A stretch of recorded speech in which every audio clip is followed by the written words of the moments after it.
I'm truly delighted to be joined by an expert panel of speakers who also happen to be my dear friends to articulate a compelling vision for Doha 2050. The speakers represent a unique collaboration of a US university, Harvard, with a UK university, Liverpool, with the Urban Economy Forum based in Canada.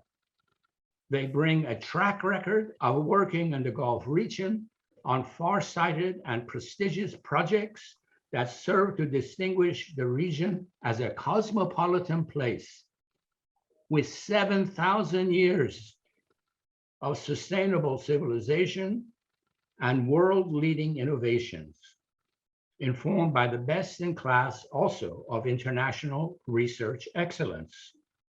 Each of our experts will introduce themselves the first time they speak.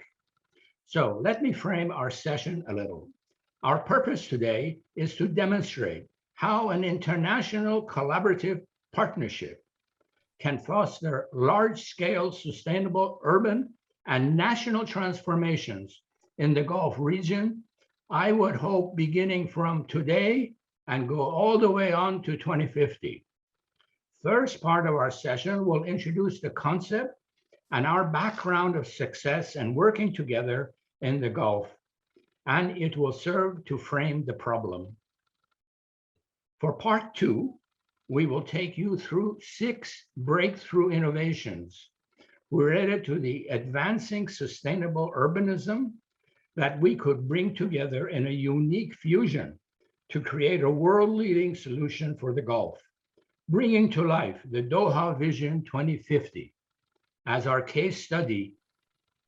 This bespoke solution would advance global thinking and showcase Doha as a thought leader in this space, a pioneer city. We will then conclude our session with the key regional experts reflecting on the visions that have been presented and bringing their own creativity to help shape the future further by commenting on the Doha Vision 2050 presented. I think we will all appreciate that delivering against sustainable urbanism under the circumstances that face us today will rely upon collaboration. I should say radical collaboration, because that's what's needed to reflect the scale and impact as we need to see to create local and scalable solutions for the world.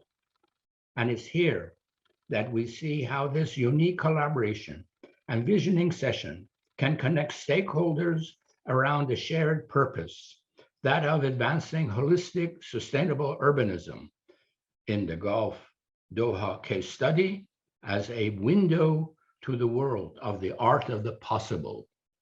So let's get started with part one. All right. I am Nader Ardalan. I'm president of Ardalan Associates, and I had the pleasure of being co-editor with Professor Spiro Polalis of Harvard when I was senior research associate there to do the Harvard Gulf Sustainable Urbanism book that we commenced in 2011 with Mesharib and Qatar Foundation.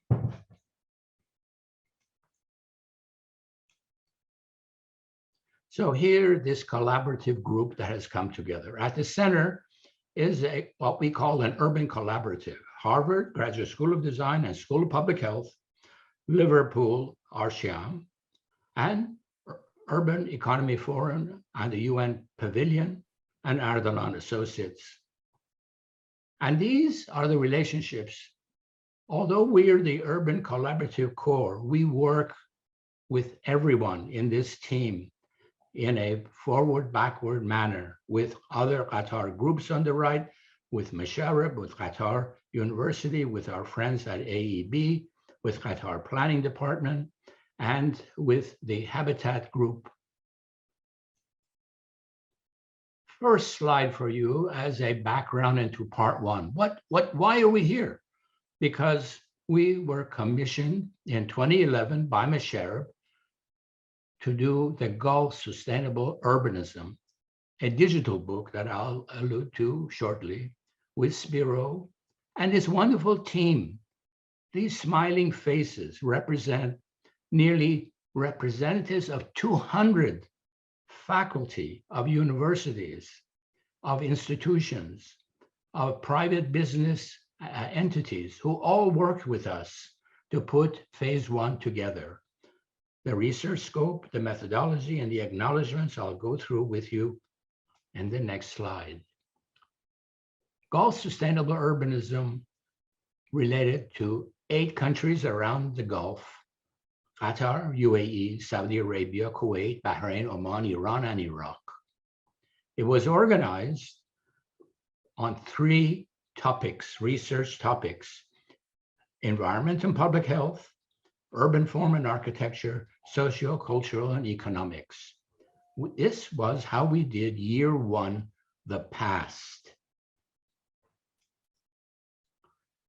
And you now see an image on the left of the book, actually volume 1,000 analytical diagrams, drawings, and photographs. This digital book is available online for you to review.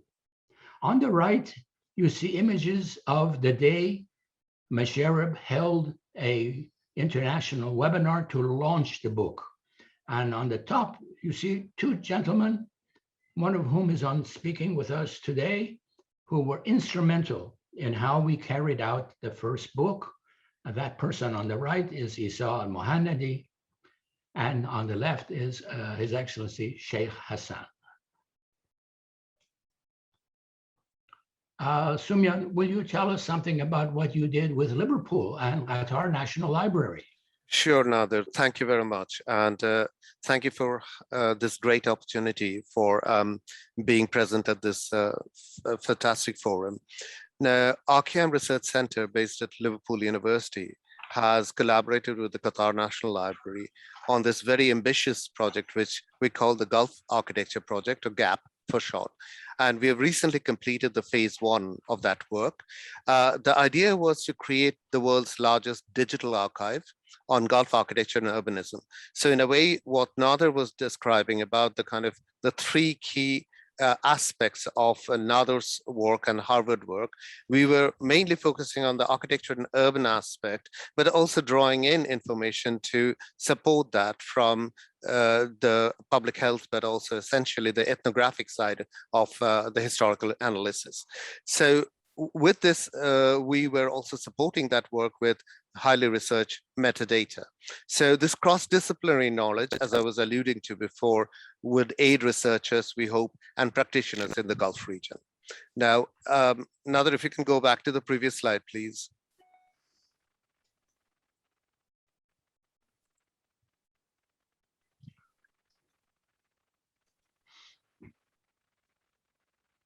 Yeah, thank you. We have undertaken about 9,000 items of work, which has been archived and metadata technically, as well as in research metadata entry. And we have introduced a diverse range of typological, morphological, and ethnographic analysis. Some of the examples that you can see on the right-hand side, which are to do with also a number of range of ways in which we have detailedly documented settlements, and then they have been analyzed in terms of typological material as well as their historical context. Next slide, please.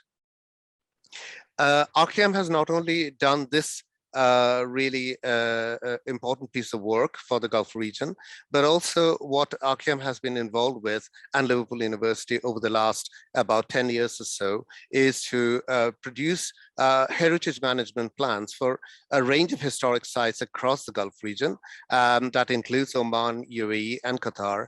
And these HMPs, some of these have been implemented, which has meant that we have had the opportunity to develop design proposals and urban propositions, which have been materialized, as you can see on the right-hand side, which integrates historic sites into the country's economic life and future development.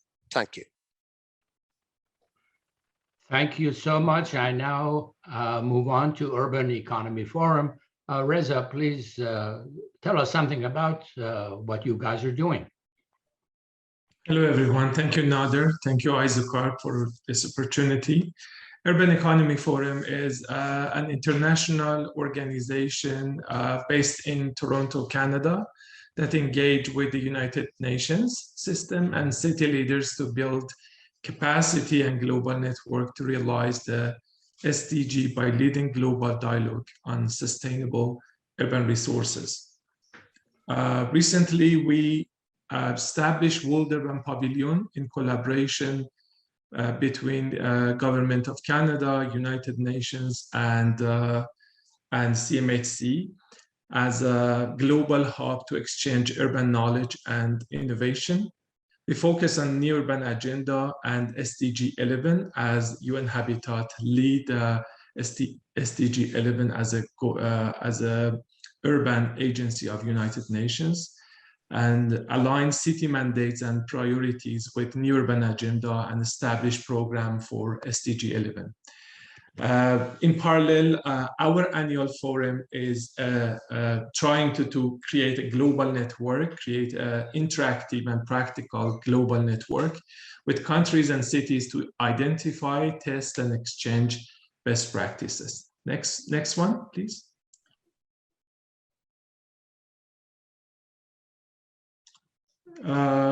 This calendar show us the history of the Urban Economy Forum. It comes from General Assembly of United Nations when countries, member states approve 17 goals as a main agenda for 2030, and then we organize kind of conference between countries regarding municipal finance and urban economy, because we believe we should focus about urban resources, sustainable urban resources, when we are talking about the sustainability, specifically creating kind of dialogue and sharing knowledge.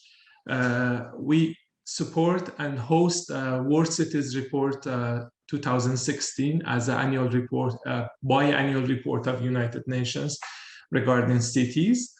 And also we had some interaction with different countries during the Habitat 3 in Quito. New Urban Agenda is one of the main agenda.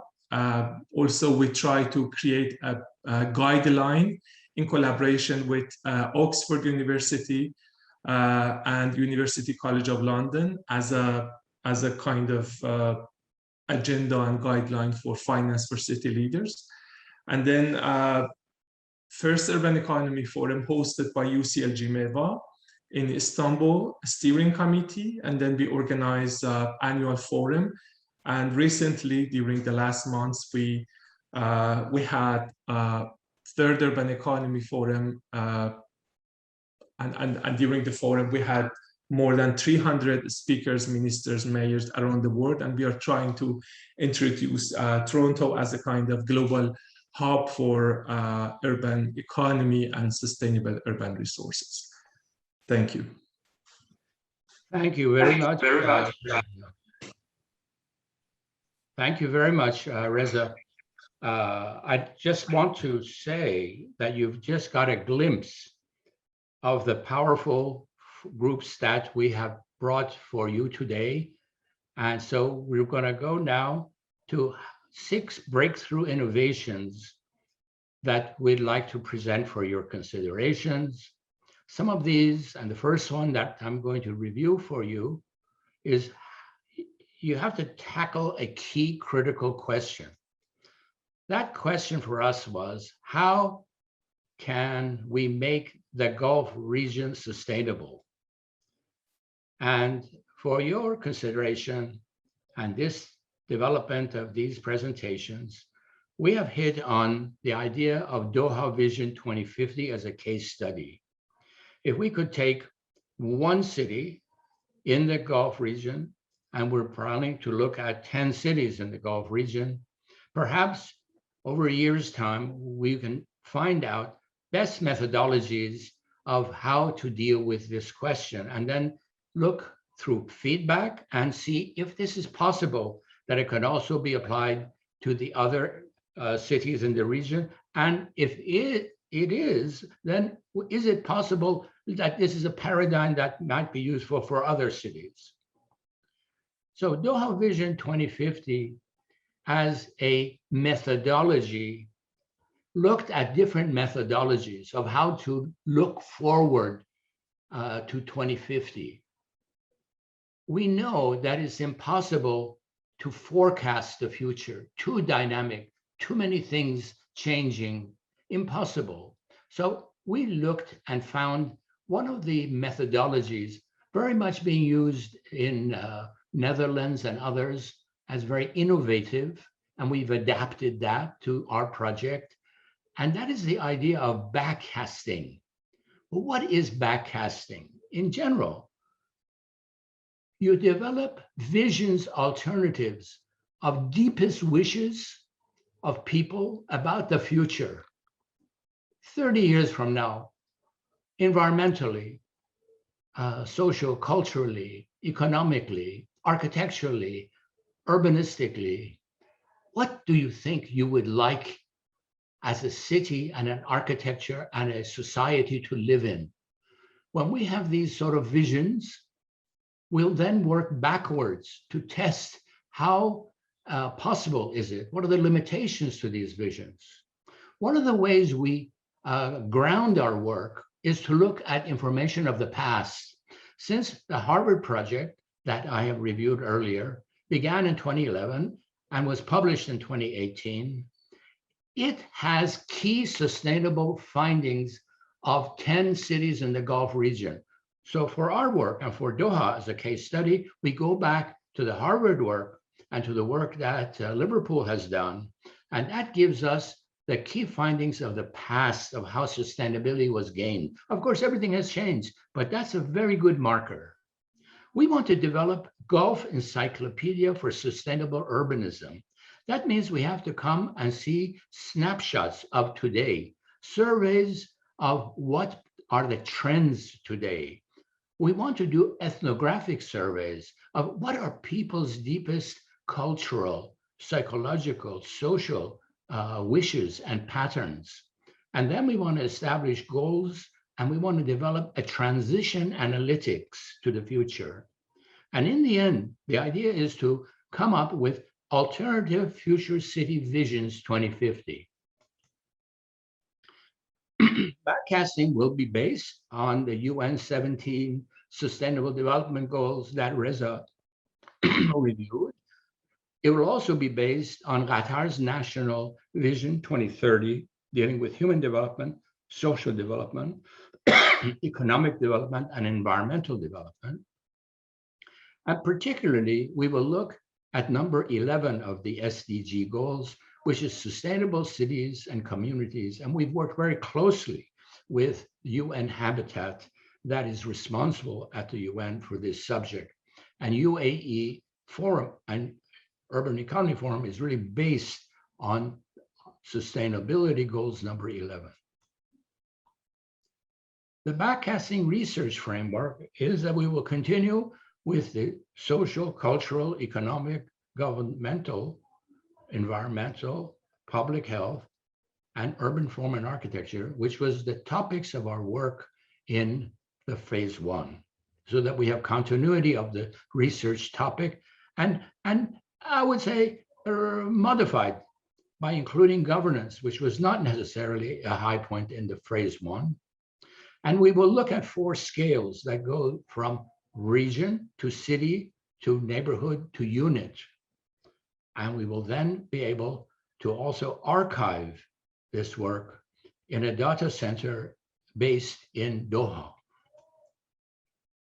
So backcasting envisioning scenario process begins with phase 1, looking at sustainability findings, looking as a focus on Doha, snapshot year and surveys, ethnographic surveys, future goals, and then an analytical based study, principally based at Harvard, that will go through these wishes and how AI analytics can help us determine what are the most feasible and wind up with a series of options for the future. So stage A, Doha 2050, we can do in 1 year. Stage B, which is to apply it to the other 7 cities in 2 years, overall a 3-year research proposal. Jack, would you be kind enough to take over and tell us about breakthrough innovation number 2? Gladly, Nader, and greetings all. You know, as we sit here today, we have to realize that next week, world leaders are meeting in Glasgow, the Conference of the Parties, COPs 26, to once again try to get the countries of this world to commit to reducing greenhouse gases, which, by the way, this year reported to be an all-time high. And just a few months prior to Glasgow, the UN released this report. It's a 6th assessment of the International Panel on Climate Change. And this is a frightening report. I think it's sobering. We all should take note of this. The one graph from this report really tells us what is happening and what will continue to happen. If you look at a series of curves, the blue shaded lines are based on extrapolation of measurements and modeling. That's what the Earth temperature, our atmospheric temperature, would have been like if we hadn't dumped in excess the amount of greenhouse gases. That's in the rising curves that you see going up on the right side of that graph. Already 1.5 degrees centigrade warmer than pre-industrial times. So this is serious, and it's unequivocal that we, humans, and our use of energy and the way we do agriculture, our mobility patterns are contributing to this. Next slide, please, Nader. So I think one of the fundamental questions is, can we live in hot cities? And, you know, so I think we've experienced this when we were doing work with Spiro and our team, and Nader and our team, and Reza in Doha and throughout the Middle East. One of the projects one of the days that we were on site, we were meeting at the Tornado building. Those that know Doha can recognize that building on the right, upper right panel, that interesting convex shaped structure.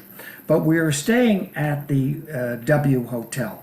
It was only like 8 blocks across Doha. And I decided, instead of taking the van over to our meetings, that I would set off early. It was still about 8 o'clock, 8:30, 9 o'clock, and walk across Doha. And this diagram in the lower left hand was the mathematical expressions of what I was feeling, my body, as I was feeling walking across this parcel of urban scape. I was getting warmed by the sun on the east. I was getting warmed by the sun reflected off the windows of buildings to the west. I was being warmed by the dumping of air conditioning heat into this urban environment. So our urban scapes are already being transformed in a way because we have chosen to modernize our structures, as you have seen in this. And this is happening throughout the world. It's not just the Middle East. So next slide. So the question is, what do we do about this? If it's already hot and too hot on many occasions, what can we look forward to doing to transform our cities? Well, fortunately, next slide, Nader. Fortunately, there are ways forward, ways that are informed by the past, how we designed buildings and operated buildings in the past, and ways forward when we think of new technologies. And I think we have to go down both pathways. So the figure I show on the left here is taken from a project that we're working on. You went back to the first slide here by mistake. Well, the project is taking a city of Baltimore in the United States and attempting to cool that city by changing the surface features of that city. And that's going to require new coatings. In fact, there's a new white paint that has just been revealed that reflects 98% of the incident energy. Yeah, one more slide and we're there. Yes. So smart materials is a way forward. And that can actually been demonstrated to lower a city's temperature to almost 5 degrees. This is profound, but we can change the design of our buildings. But our cities are not just a collection of buildings. And if we want to look forward to urban living, we ought to take stock of our natural capital and our social and our human capital.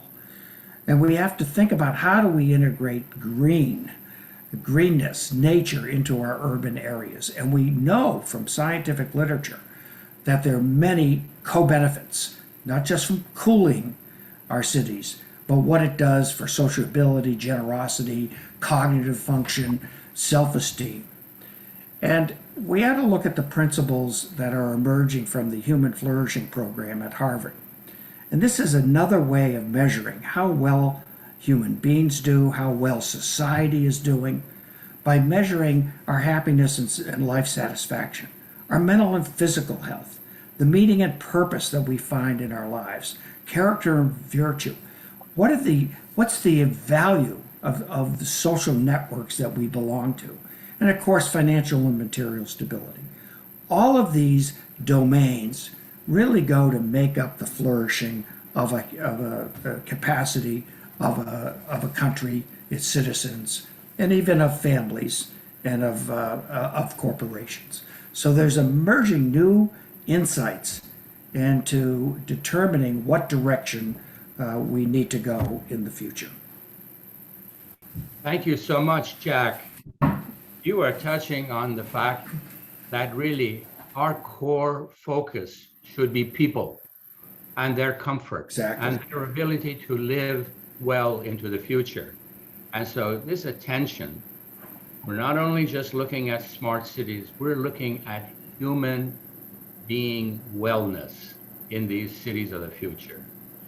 Exactly. So we'd like to now move to the next one, which is the third of the breakthrough sustainable innovations. And I'd like to have our dear colleague, Professor Spiro Polalis, give us his introduction to sustainable infrastructure and planning. Spiro? Thank you, Nader, and thank you, Jack. With Nader and Jack, we have worked together in the previous project, and I'm going to concentrate on what both Jack and Nader have said very explicitly. What can make Doha sustainable in the future? What Nader says, the Doha 2050 case study. If we go to the next slide, we learn from the past. And one of the objectives of our already completed research was to get insight on how people were adapting and how they survived with minimal means. If we go to the next one. So the question is, how can we project this to the future? And I have also observed, together with Jack, similar conditions when I was in Doha. I needed to take a taxi to go 100 meters away, and we're running about 2 kilometers. So what we need to do is we need to have a framework on how to look for the future. And at Harvard, I direct a program for the last 15 years that provides a framework for developing sustainable cities. Sustainable cities that are subject to local conditions, and at the same time, they make the cities competitive and networked. If we go to the next slide. So we focus on 5 categories. Number 1, the quality of life of people who live in the city, but beyond the city. Number 2, the leadership that drives the city to be sustainable, not only in the planning of the city, but also in operating the city. Number 3, how effectively we use resources, which is materials, water, energy, And this is important for the specific city, but it is important for the world as well, as we heard from Jack. How the city is going to coexist in nature. And number 5, how it affects the climate, how our actions affect the climate, and how we make our city resilient. If we go to the next slide, these things can be faced by looking in an integrated way, 3 elements of a city. The first one, the urban planning. The second, the planning of the infrastructure. And the third one, the buildings. If we go to the next one.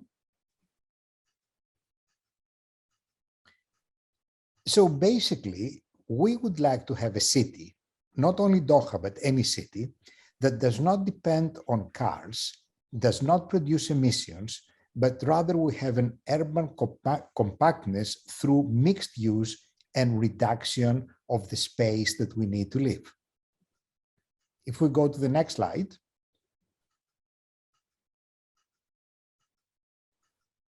So we need to focus on how we can have people walk 5 minutes for their immediate needs, walk up to 10 minutes to satisfy almost all the needs they have, and at the same time, plan our cities so the proximities reduce the need for transportation. Our planning produces less trips, and as a result, we need less modes of transportation, we need less nodes, and we need a smaller network that takes about 30% of the area of a city as it is today. If we go to the next one. At the same time, we need a circular city. We need a circular city that definitely imports energy, imports water, imports food, but through recycling and reusing, it does not put much as waste beyond the boundaries of the city and tries to survive and live with few resources, very much like it was happening in the old days. If we go to the next slide. So I would say the problem is that technological advances and prosperity have freed architecture, and now we can do whatever we want to do. The point is that we should not do whatever we want to do and know that we have to do the right thing. If we go to the next slide, and the way to do that is to look in the past, again, not to replicate the past, this is not possible, but rather learn on how those people lived, what was their daily life, look at vernacular architecture, and be able to project and adapt. And the big difference today is that we have many more people, and at the same time, they request more amenities, but it is all possible to be done with proper planning, proper infrastructure planning, and proper design of buildings. So basically, I focused here on the physical environment, which goes hand in hand with what Jack mentioned about people and the environment, and also what Nader focused before. And Nader, I hope we can proceed with Doha 2050 case study, so we can have the opportunity to apply all the beautiful things that we're talking about. Thank you. Thank you so much, Spiro. I'd like to now move on to Professor Gareth Doherty at the Graduate School of Design, who will review for us the 4th Ecological Urbanism Innovations Breakthrough Thinking that we have for you today. Gareth, will you take over? Thank you, Nader. My name is Gareth, and I teach at the Harvard Graduate School of Design, Department of Landscape Architecture, where I also lead the Critical Landscapes Design Lab. The lab was established a couple of years ago to focus on important issues or important landscapes in a critical way. By taking a critical approach, we refer to viewing the world through the eyes of the people we are designing for. To this end, the lab takes a people-centric approach to design, rooted in human ecology that relies on spending a sustained period of engagement in the field, understanding particular sites and how people live their lives on an everyday basis. The lab has a focus on the post-colonial and Islamic societies and of the agency of landscape architecture to help imagine better futures. So we base the work of the lab on two questions. The first is, how can the practice of landscape architecture be expanded and diversified through working in societies where there is no formal landscape architecture profession, which is actually most of the world? And second, how can landscape architects more sensitively work outside of their own social context with respect and deference for others' values and ways of life? We're landscape architects, and people often say, well, that's all very well, but what have gardens got to do with urban design and sustainable cities? And I reply that while landscape architects can work on gardens, more usually we work with the elements of the garden, with soil, with plants, environmental processes, colors, smells, textures, volumes, and importantly, time, because landscape takes time. Next slide, please, Nader. The lab is currently engaged in projects in different parts of the world, ranging from Ireland to Kuwait, Nigeria, and Brazil. Next slide, please, Nader. The theoretical base of the lab is based on two publications. The first is Ecological Urbanism, which I co-edited with Mohsen Mostafavi, the former dean of Harvard Graduate School of Design. This book is inspired by Félix Guattari, the French social scientist and philosopher who wrote a book called The Three Ecologies. Guattari points out that we normally consider the environment separately from society and from aesthetics. He argues that when we're imagining sustainable cities of the future, that we must consider environment, people, and aesthetics all together. This raises the question about how do we understand our landscapes better so we can design better for them. And my book on the right, Paradoxes of Green, Landscapes of the City-State, is based on an ethnographic account of a year I spent living in Bahrain, walking through its landscape, talking to people, and interpreting the values attached to greenery. Walking is a great way to experience landscape and to meet people. By walking through Bahrain and talking with a lot of people, I discovered that so much water is used to create greenery in Bahrain, which is not good from an environmental point of view. Now, green has many values, and it's important to understand what those values are, but also what the costs are as well. Landscape architects and urban designers rarely discuss color for some reason, and this was one of the main conclusions from my research, the importance of green in the built environment. But what else did it teach me? Could I have the next slide, please? And the next one, actually. Most of my walks were done at night. This is when I could walk more comfortably. And we've heard other speakers talk about walking, and this is when I could walk more comfortably.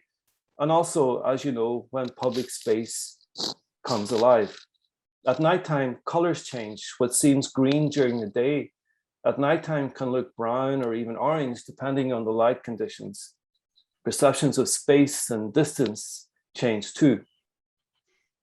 We're currently involved in studying and designing for nocturnal landscapes in Kuwait.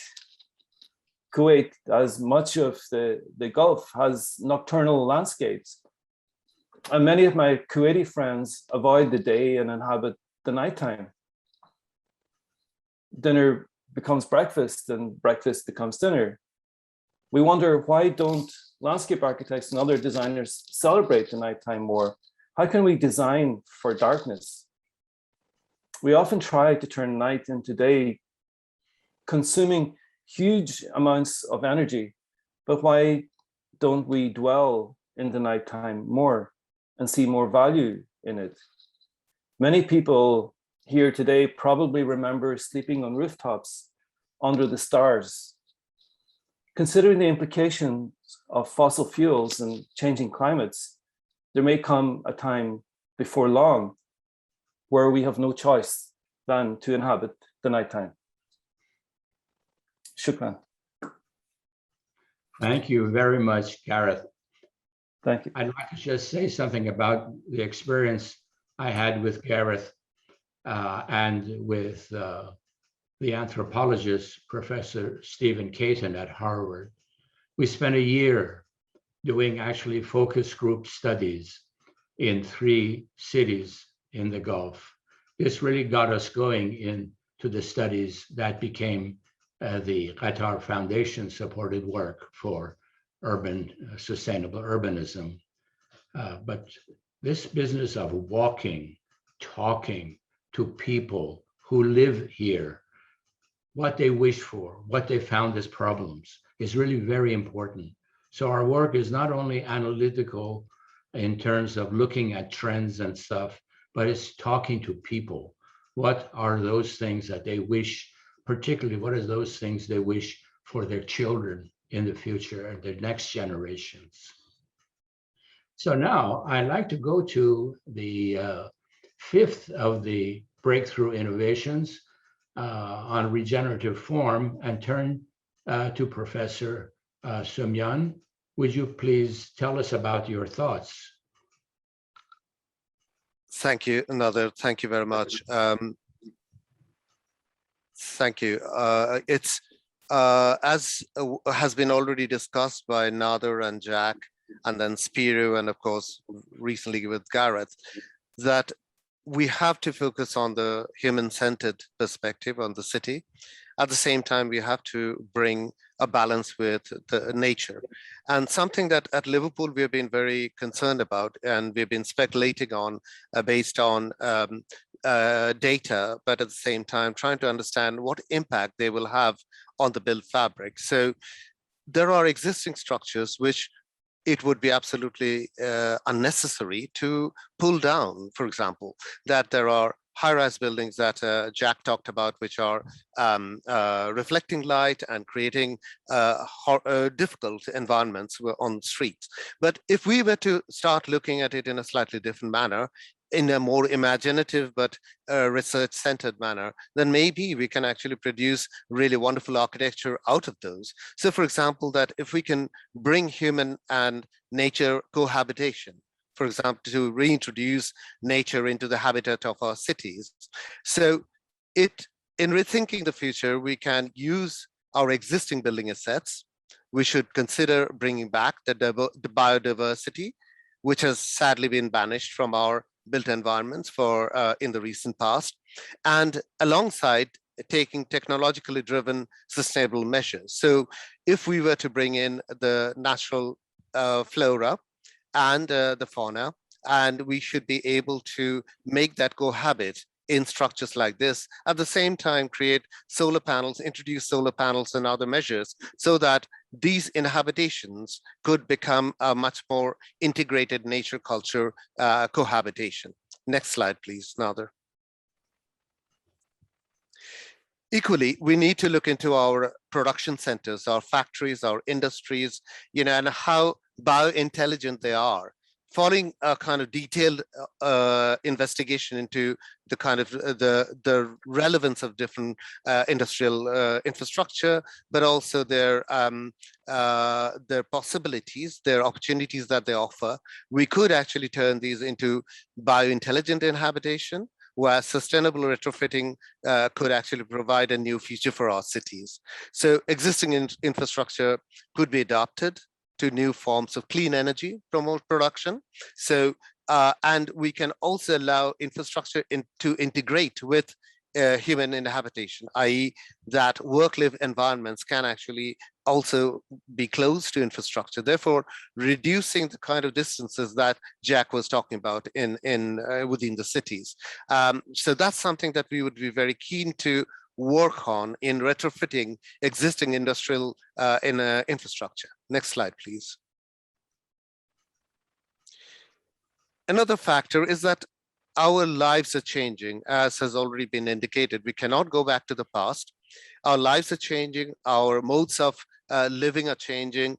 At the same time, we can make more intelligent decisions about how we live in order to make sure that those positive gains are never taken away from us. So one of the investigations that we were very keen on is to understand and build a model for how our future will look like in terms of a living environment and in terms of a working environment. And if we begin to pull these together, what might it do to environments that we already have?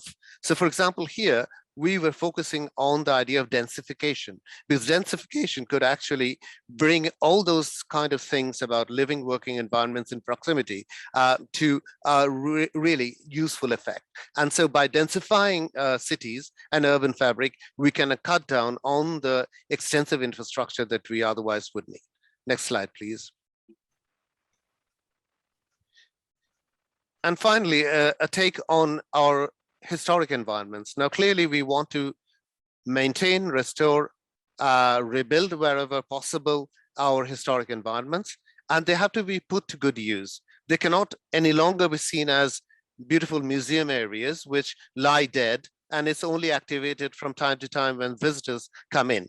Now, one of the ways in which we can do this is to think more imaginatively about the way that we introduce function or use into a historic environment. So whether we can, and probably the best way to introduce these would be that those that are relevant today to everyday people, as has been already discussed, that we need to look into the desire and aspirations of local population. And if there are the desires and aspirations that can fit in and can seamlessly slide into historic environments, then the historic environments will become relevant again, and they will not become just museumified objects. So we would like to actually reintroduce new function imaginatively, thinking about formal introductions which could begin to make important issues come forth in the historic environments. Thank you. Thank you, Nader. Thank you very much, Soumyen. I think it's worth our emphasizing that one of the aspects about thinking about the future is that we don't have to go and build completely new. We don't have to tear down what we have, because over the last 30 years or so, an incredible amount of property has been built in the Gulf region. And unfortunately, since much of that property has been built based on unsustainable principles in terms of adaptation to climate, adaptation to people's way of lives, what has been presented by Soumyen is that we can go into the existing fabric of what has been built and develop new ways of using that product to become more adaptive, to become more nature related. And I think this is a very, very important domain for investigation about thinking of the future. So now I'd like to move to a very important group that is the third part of the urban collaborative, which is the idea presented to us by Urban Economy Forum and its relationships to the UN and UN Habitat. So to explain this and to also bring in how the UAE Pavilion can be an important place for Doha 250 case study to be placed, I turn to our friends, Krishnan and Reza. Would you please take over? Thank you, Nader, for your kind introduction. My name is Anantha Krishnan from Urban Economy Forum, as been mentioned earlier. As also Nader mentioned that, we have to make use of the existing structures to, address new problems. Like 76 years ago, UN was established to create peace, security, and prosperity globally. And subsequent to that, governments recognized the need for sustainable human settlements and the consequence of rapid urbanization, especially in the developing world.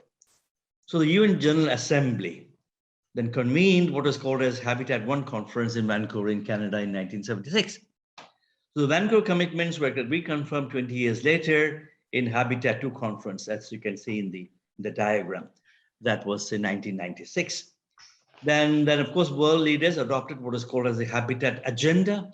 It's a kind of a real source book, a plan of action for adequate shelter for all, with the notion for sustainable human settlements, driving development in an urbanizing world.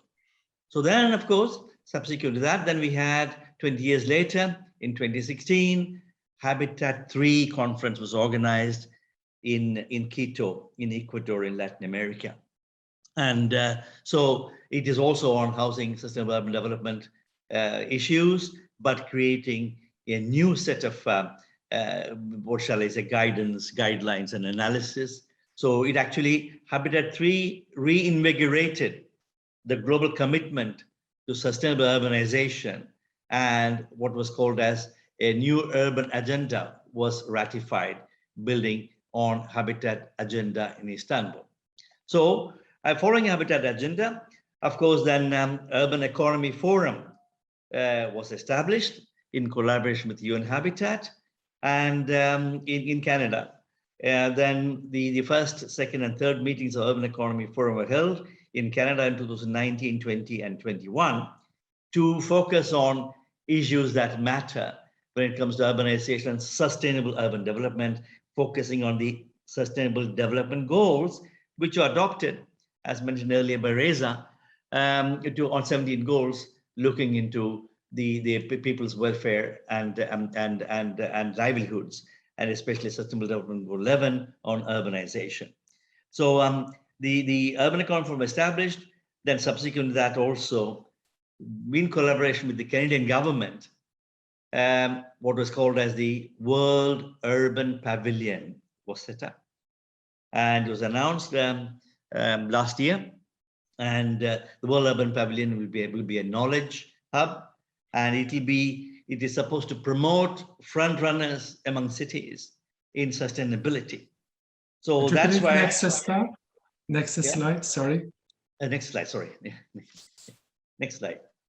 So as I said, Urban Pavilion is, as I mentioned, collaboration between Government of Canada, United Nations, and the governments. So it's a global platform, It will act as a knowledge hub to share best practices, innovation and research in urban development, and revitalization from countries around the world. So there is actually much to learn from each other in terms of urban development.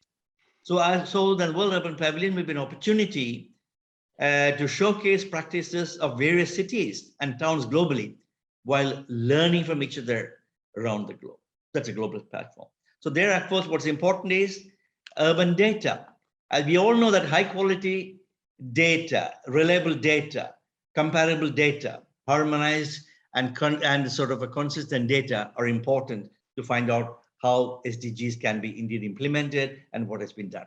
So better data can improve policies and decision-making by city authorities. So that's what one of the major role of World Urban Pavilion will be. So then it's not about numbers, data, and buildings and inanimate things. It is actually supported by people-oriented, innovative solutions towards realizing the SDGs. It's because SDGs is all about people. So that's where I think the whole role of what shall I say, the World Urban Pavilion will be there. Next slide. As I said, it has been supported and commended, and really what is emphasized by the head of UN Habitat, Maimouna Ahmad Sharif, as well as Honorable Elizabeth Doudswell, who was also once head of UN Environment Program in Kenya, and not the least by Honorable Ahmed Hussein, the Minister of Families and Children. He said, the pavilion remains a Canadian gem in the eyes of our neighbors, and we can learn from each other in terms of development. So not the least, is based in Toronto.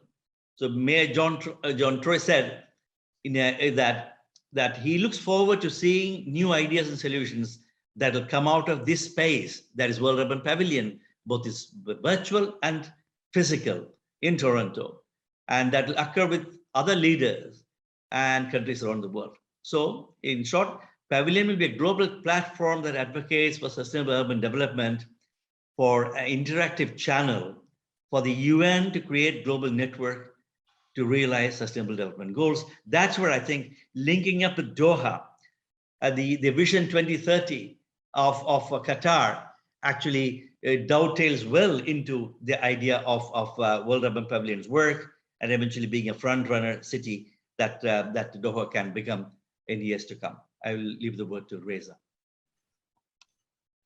Thank you so much, Krishnan. Yeah, based on a long history about best practice and local leadership, UN Habitat have a role to exchange all the best practices around the world regarding urbanization. UN Habitat lead the conversation of urbanization globally on behalf of member states. I was part of this program for 2 decades. I see there are lots of fantastic best practices, but always we have a gap about sharing, about informing to the municipalities and to the cities in this regard. Pavilion established based on long-term collaboration, and it's kind of achievement of the collaboration with best practice and local leadership program and global urban observatory. We believe we need to focus about urban data to provide kind of urban assessment. I talk about World Cities Report. In World Cities Report, we provide kind of perspective about what is the situation and circumstances of urbanization in the globe. And then based on all the interaction, we create this kind of intergovernmental hub. Go to the next slide, please. Regarding focusing about urban data and also providing a solid channel for bringing countries to collaborate regarding sustainable development goals. As I mentioned, UN Habitat lead Sustainable Development Goals number 11 as an urban agency. United Nations General Assembly endorsed UN Habitat, provide kind of urban assessment and kind of tools for as a kind of international index. UN Habitat creates City Prosperity Index under 72 categories and 6 chapters. And urban UN Habitat SDG Cities program is achievement based on this kind of the first United Nations city urban assessment criteria. And based on that, we formed the Pavilion based on as a kind of collaboration between Government of Canada and UN Habitat. Go to the next slide. In this regard, we believe we need kind of a pioneer role for countries. Exchanging best practices is fantastic, but we need to have kind of pioneer role for cities and countries to create kind of sample best practices. And regarding the Doha 2050, I believe that this is completely matched with our goals and mandate about SDG cities, and it's possible to align with the urban future front runner of urban SDGs. We provide some breakdown for kind of long-term collaboration in this regard, and we hope for collaboration. Thank you very much. Thank you very much. I don't know who is speaking, but thank you very much, Reza, for that excellent, and Krishnan for that presentation. Now, we'll be turning to part 3 of our work. We really have heard an amazing number of potential areas that these organizations that have come together to form the Urban Collaborative, Harvard, Liverpool, and the Urban Economic Forum. And I think that the response and comments by our regional experts, and we really do have a wonderful group of regional experts in various fields who I'd like to now call upon. The first is Mr. Isa Al-Mohannadi. He really, in a way, has been chairman and founder with the Qatar Green Building Council. Also, he was the one who commissioned the Harvard work on behalf of Musharraf in 2011. So I'm most interested that you would hear the comments of a person who has been living, directing, and thinking about Doha for many years. Isa, would you please take over?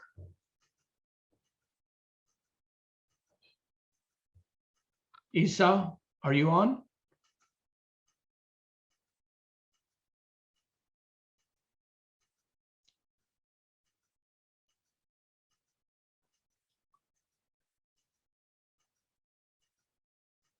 Is he connected? Yes, he's connected, but I think he's away from his computer. So maybe you can move on to the next one. And why don't we go to the next? Oh, he's here. Okay. Is he back? Yeah, he's back. He's back. Well, then we have to do something.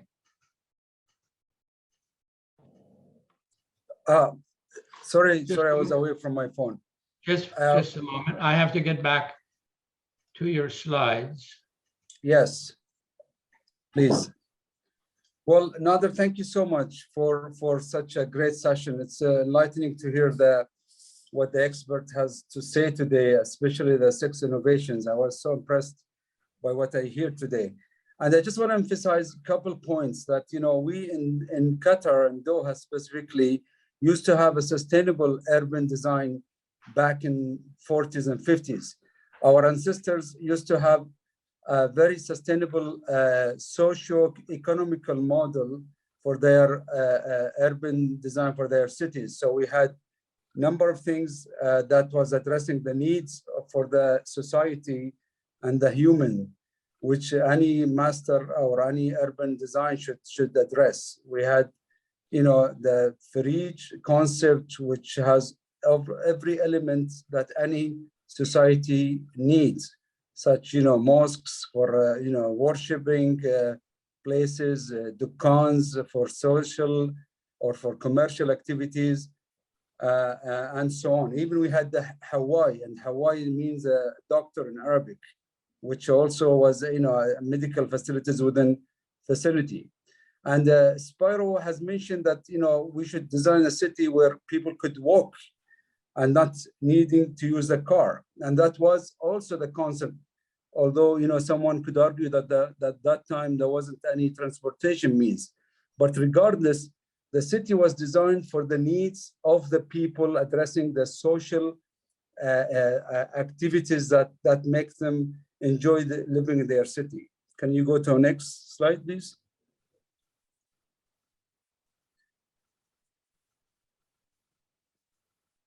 The other aspect that I want to mention today is the fact that Doha itself is a city which is designed using mixed concepts. So if you look at the heart of Doha itself, it has the administrative buildings, which is the Diwani Amir and the other building located in the center of Doha. But then you have everything else is away from the center of Doha. So the people living in what's so-called, I would call it a village concept, because everything is distance from where they live. And they always need a car to travel between place to place. I remember myself attending 3 different wedding events at the same time, which was, one of them was in the heart of the city near Doha, or near the center of Doha. The other one was in Rayyan, and the third one was in Al Wakra, I couldn't make the 3 events because, you know, of the time I need to be in the car. And that's something need to be addressed on how the city should be designed. Can you go to the next one?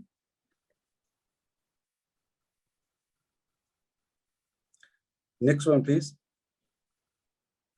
So I have put in images of different models that we have right now. Pearl, Qatar, and we have also the Lusail, and then we have the third one, which is the West Bay.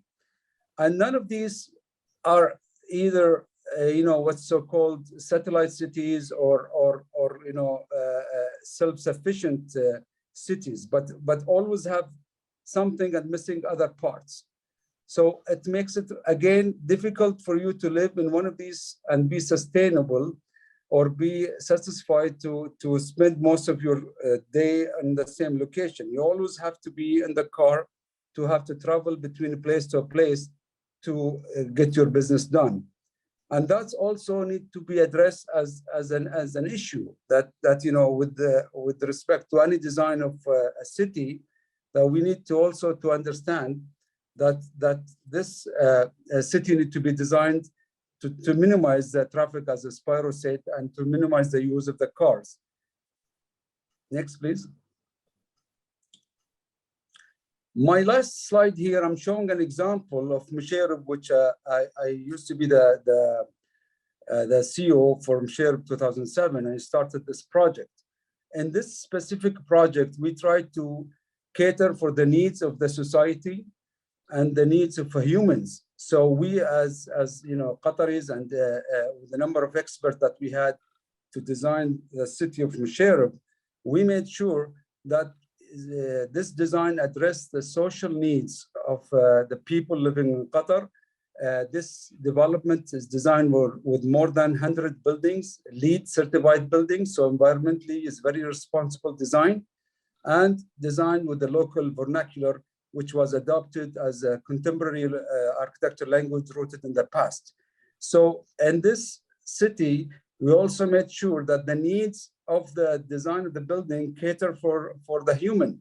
So we have, for example, room for drivers in this development. So people, as really common here in the region, that they have a driver. Every family almost has its own driver. So we designed rooms for drivers to be and living with the family, so they don't need to have them located far away from them. Finally, I want to say that any design, any urban design, really should be designed for the city and the people of the city they live in, and should not be franchised from another city from different parts of the world. It should be really designed in a way that address the needs of a human and the needs of the society that they live in. Again, I was happy to hear so many comments and remarks made by experts today, addressing most of what I mentioned in my slide. Thank you so much, Nader and everybody. Thank you so much, Isa, for your presentation and also the history of your devotion to trying to build more relevant urban centers in Doha. I'd like to now move to Dr. Fadel Fadli. Fadel, will you please proceed with your presentation? Thank you, Nader. Good evening, good morning, good afternoon to everybody. And I would like to give my notes as a Doha-based architect, designer, educator, and researcher. I'm currently an associate professor of architecture and urban design at Qatar University Department of Architecture and Urban Planning. I first would like to say that this is a very unique and exciting experience. We have been involved over here in Qatar through the recent years, and making Doha as the regional hub for a mega international collaboration through this initiative, the Qatar and / Doha Vision 2050. I would like to thank Nader, Spyro, Isa for initiating this years and years ago. And I would like also to thank ISOCARP World Congress organizers, all the contributors and participants very much for offering us this opportunity to involve virtually and potentially on site in the next coming days. Through this, you can see through the slide I am presenting, I have 3 slides. I want to be very concise, in the same time comprehensive.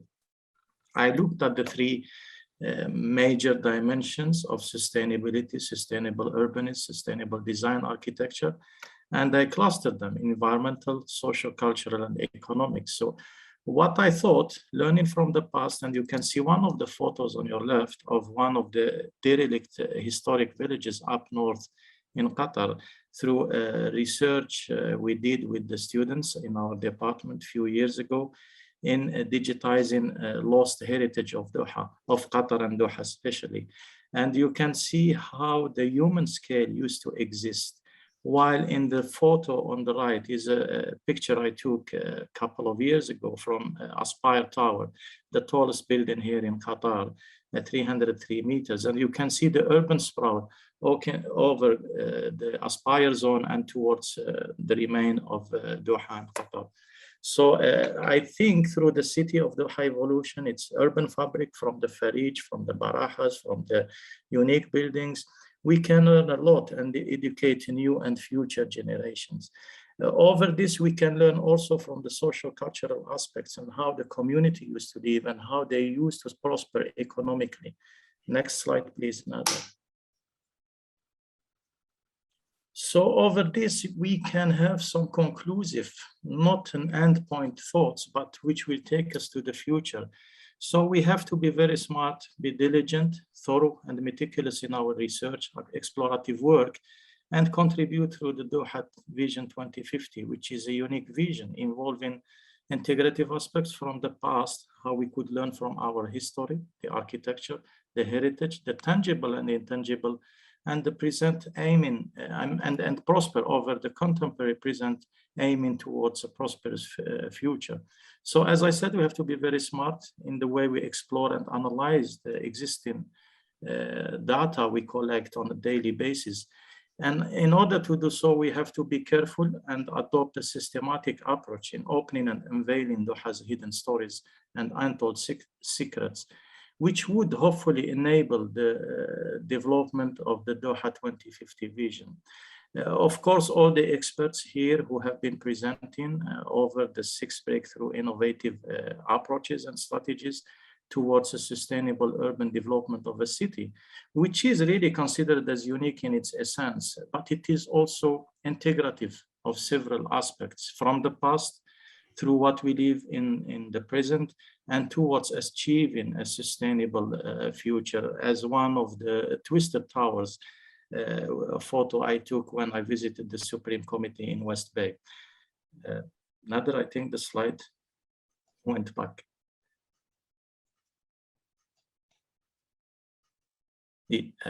No.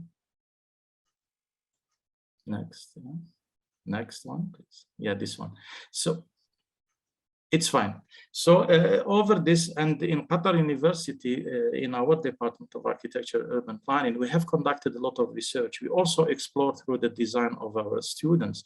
And I can tell you that all these 6 breakthrough innovations spanning from heritage protection, urban regeneration, to environmental well-being involving users' comforts and health, passing through the social cultural adaptation, bioclimatic intelligent design, smart architecture, cohabitation and involvement of ecological urbanism and architectural design, we can, and for sure, we will surely learn a tremendous knowledge from all those studies and projects done in the past. We live in the future, we live in the present to attain a sustainable future. So in Qatar University and through all our experiences with the students, faculty, staff, also linking with the industry, bridging academia to practice, to the architecture, engineering, and construction industry, we can devote a lot of time, a lot of efforts in connection with the Doha Vision 2050 to develop through real-life projects, such as the ones mentioned by our colleagues here, in an aspiration to be adopting a strategic development which goes in line of a smart, sustainable urban growth, urban design, but also at the architectural level, the building level, because it is a connection. We cannot build a sustainable city. We cannot plan a sustainable city. We cannot design a sustainable city if we do not have the aspirations at the unit level, which is the house, which is the farij at an extended level. So I think through our academic endeavors, through research, teaching, learning, linking to architectural and urban design practice, through ties and links with the local, regional, and international practices existing here in Doha, we can also aim to develop smart, sustainable architecture and urban design in practice through design studios, through urban design studios.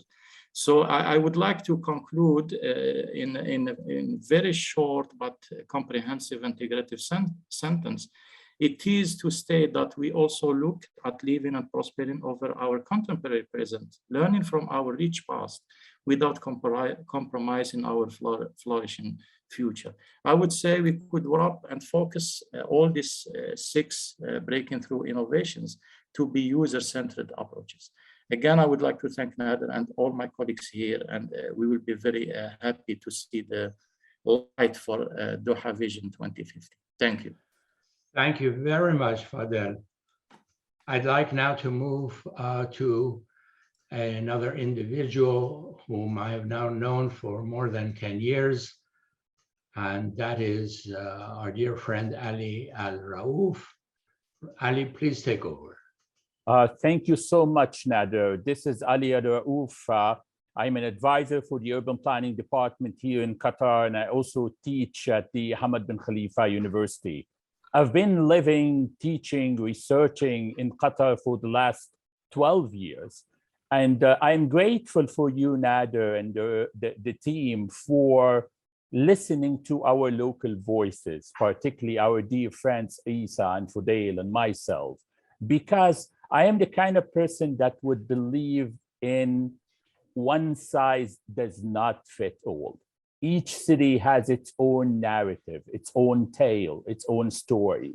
But I'm also confident from what I've heard and what I know and what I participated in through the last decade, that this group, with the energy that we have, with the level of innovation and commitment and dedication, we can write a new chapter in the urbanity of Doha. And I'm so confident that we can do that. And therefore, speaking of the notion of the tale of the city, the narrative of the city, I want to focus here on what I called it, how to articulate a vision for Doha to meet its needs and aspiration for 2050. And I would stress the notion of the post. Doha is witnessing number of post-FIFA, because we were looking for a dream to host the event. And alhamdulillah, next year, we will have people coming from all over the world to see and to enjoy the matches in the city. But then what would happen after that? And then post-COVID, and we have learned multiple, and we're still learning multiple lessons, particularly from the level of architecture and urbanism regarding how to deal with this. And then finally, the notion of post-carbon. People are moving towards more green urbanity, more green way of life. Next, please. And I think in the thoughts that I want to share with you today, I want to stress that the key word is the notion of connectivity. Sometimes we only talk about it from an urban perspective, but I want to stress social connectivity in Doha, movement connectivity in Doha, urban connectivity in Doha, how to make a city that would speak to everyone. We have 85% of the population, people are coming from more than 130 nationalities. So how we can create a tapestry that would speak to all of them. Next, please.